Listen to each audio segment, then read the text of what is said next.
I am proposing that every single police person must pass an implicit bias assessment in order to remain and continue being a practicing police person. Hello. There has been so much happening over the past month, over the past 6 years, and longer. So many actions that have shown us as Black people that we are not safe, and a lot of these actions have made me want to say something about it, really point out how all the unfairness that exists. Police are taking race into consideration when they approach a situation. It isn't just a few policemen. There's been way too many cases for it to just be a few policemen. So I decided to dive into the statistics and look to see if we can empirically prove that it isn't just a few policemen. I did a Google search for the number of people shot to death by police in the United States from 2017 to 2020. I then looked for stats on the white population in America as well as the Black population in America to find the numbers so that I could put the stats of police brutality shootings in reference of the proportion of both populations. I then made a table of the data, and here's the population data, here's the police homicide data, and here's the proportionality data. Here is a graph of these proportions, and you can see there's a huge disparity between the number of white casualties and Black casualties for police brutality. And that disparity is consistent over time. Now, I am a trained scientist, so I know that when it comes to numbers, you gotta also do the stats. So I've placed the proportions in a t-test calculator from GraphPad. Here are the values, and we're going to calculate the statistical significance.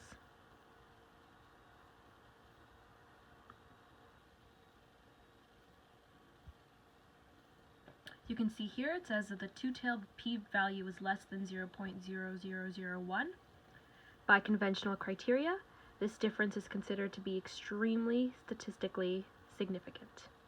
Now that I've empirically proven that the problem is empirically a racist problem, it is clearly not an individual situation, is not a few bad policemen making it sour for everybody else. It is a systemic problem in the policing system. Because we've identified it as a systemic problem, the solution is also on the systemic level.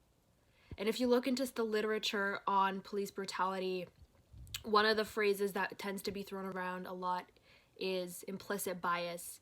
And it's the idea that people unconsciously harbor negative biases against certain races.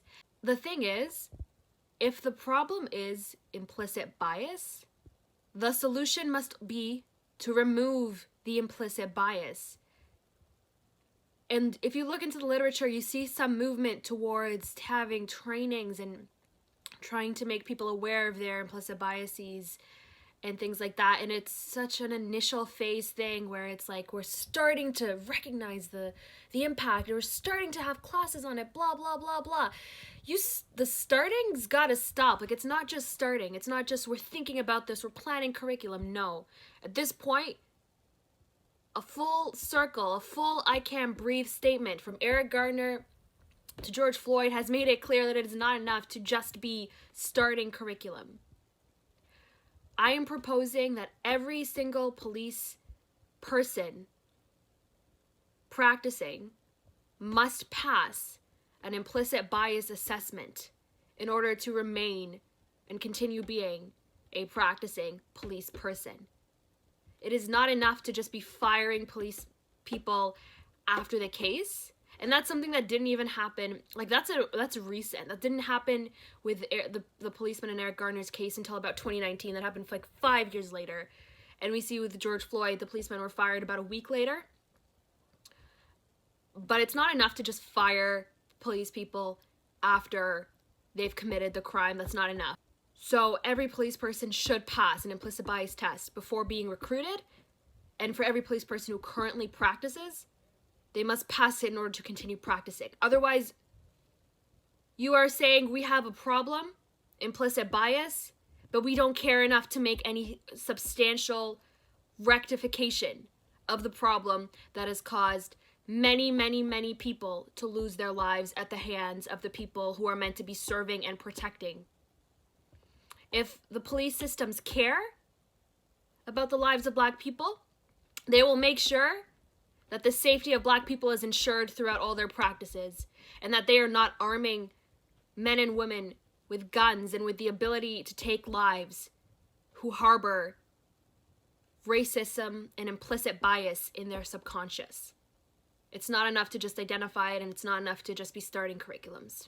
Something else I learned during my deep dive into police brutality literature is that policing systems and training have been the exact same since the 19th century.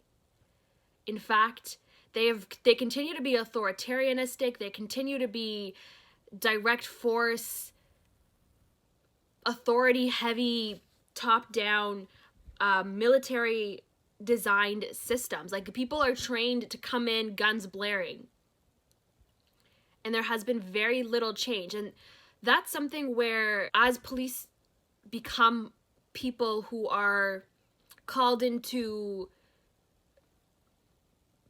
like smaller scale situations, they need to be trained for smaller scale situations. Why are we having people come into civil disputes or situations of minor tension and things like that, who are trained in crime investigations, criminal actions, gunshots? Like, why are they trained for situations 90% of the time they don't even encounter? And that's a number from the literature. 90% of the time, police are patrolling, they are catching people who are speeding, things like that. For the most part, they're really not going after heavy gun criminals. So why are they trained in a way that their first reactions are to be using lethal weapons? And that's another thing that I found as well.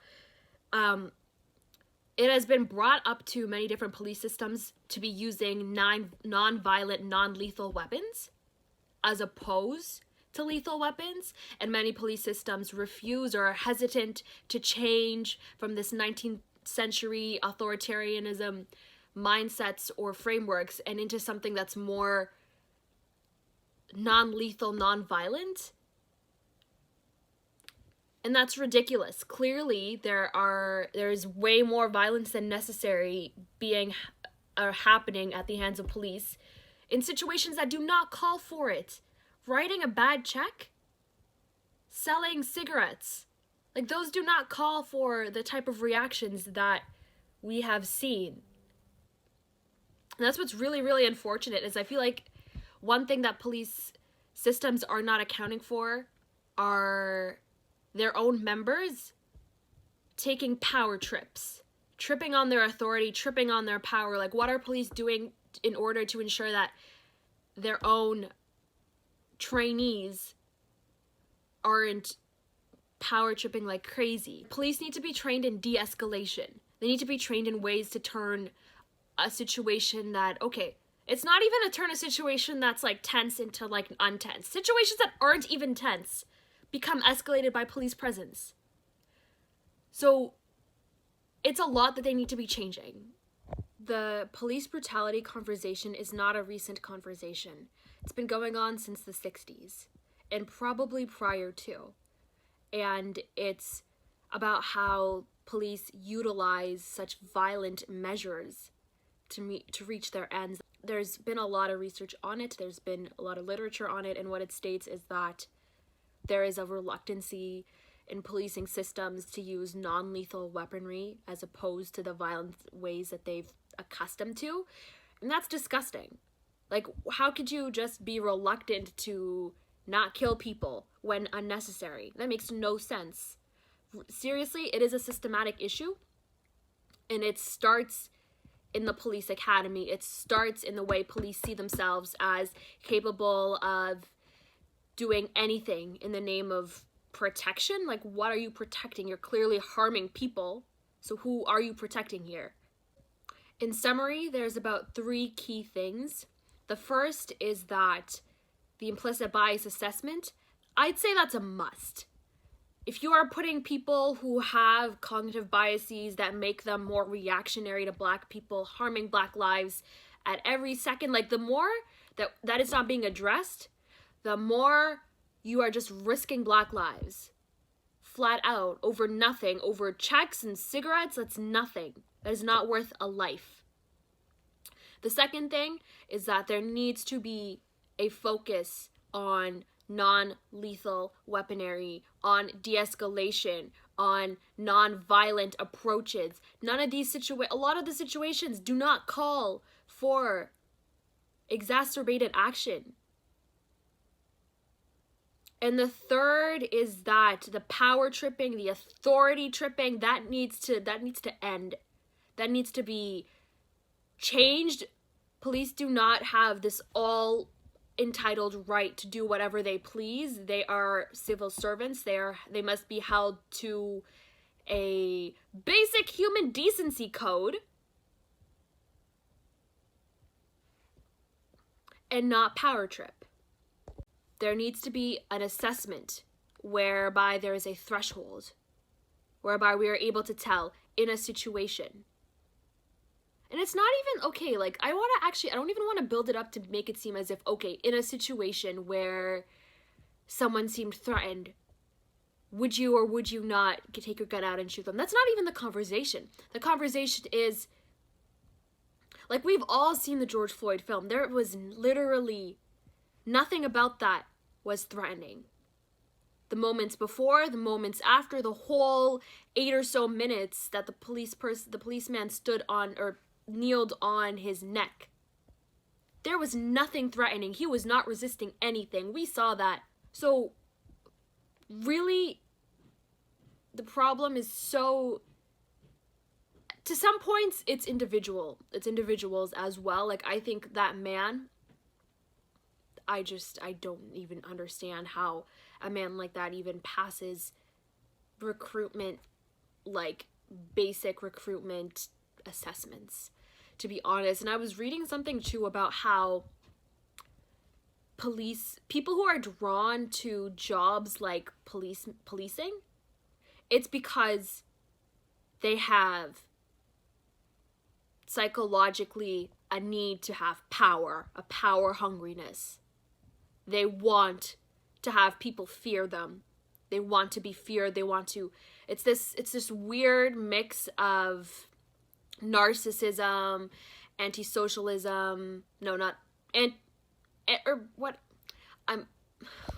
anti-socialism as like a party, like a political party, but like anti-socialistic behaviors and tendencies. Those are the people who are drawn to policing.